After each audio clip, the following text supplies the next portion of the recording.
যখনই মেলা হয় তখনই নেমে আসে বাঙালিদের মনে বিভিন্ন ধরনের আনন্দের দোল। ছোটবেলায় অনেক বাবা চাচাদের সাথে মেলায় যাইতাম, আর ছোটবেলায় মেলা মানে বুঝতাম বিশাল খোলা মাটির তৈরি হাতি, ঘোড়া, লাল চুড়ি আর কদমা বাতাসের সমাহার।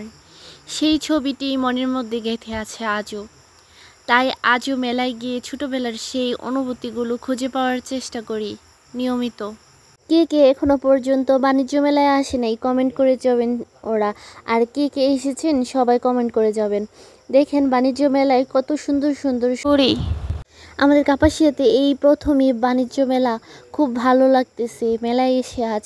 আর আমি একটু বেশি চুড়ি লাভার, আর মেলায় গেলাম চুড়ি কিনবো না তা কী করে হয়, তাই নিয়ে নিলাম চুড়ি, তারপরে নিয়ে নিলাম বেড, আমার প্রয়োজনীয় কিছু জিনিসপত্র নিয়ে নিলাম এখান থেকে। এসব বাণিজ্য মেলায় বিভিন্ন ধরনের সুন্দর সুন্দর জিনিসপত্র আসে, যা অনেক সময় বাজার থেকে আমরা কিনতে পাই না, বাজারে এইসব দোকান পাই না। তো আমাদের জন্য এই বাণিজ্য মেলাটায় করায় অনেক সুবিধা হয়েছে। এইখান থেকে আমরা মনের মতো কেনাকাটা করতে পারবো।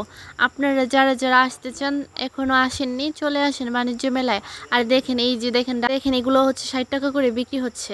আর এই যে দেখেন একজন ক্রেতা পেয়ে গেছি এইখানে, এই যে দেখেন পছন্দ করতেছে, পছন্দ করে অবশেষে একটা ঢোল নিয়ে নিল। একদম দেখেন কিউট বেবিটা, মাশাল্লাহ মাশাল্লাহ বলতে ভুলবেন না কেউ। দেখেন এই জিনিসগুলো কত সুন্দর সুন্দর জিনিস, এগুলো একমাত্র মেলাতেই পাবেন, মেলাতে পাওয়াই সম্ভব।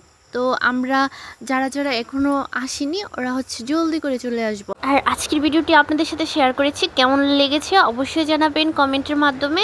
আর ভিডিওতে একটা করে কমেন্ট করতে একদম বলবেন না। আর কাপাসিয়ার যারা যারা আছেন অবশ্যই ভিডিওটি শেয়ার করে দেবেন, আর কেমন লাগলো অবশ্যই জানাবেন। আজকের ভিডিওটি এই পর্যন্তই। সবাই ভালো থাকবেন, সুস্থ থাকবেন। আল্লাহ হাফিজ, আসসালামু আলাইকুম। দেখা হচ্ছে আপনাদের সাথে আবারও নেক্সট কোনো ভিডিওতে।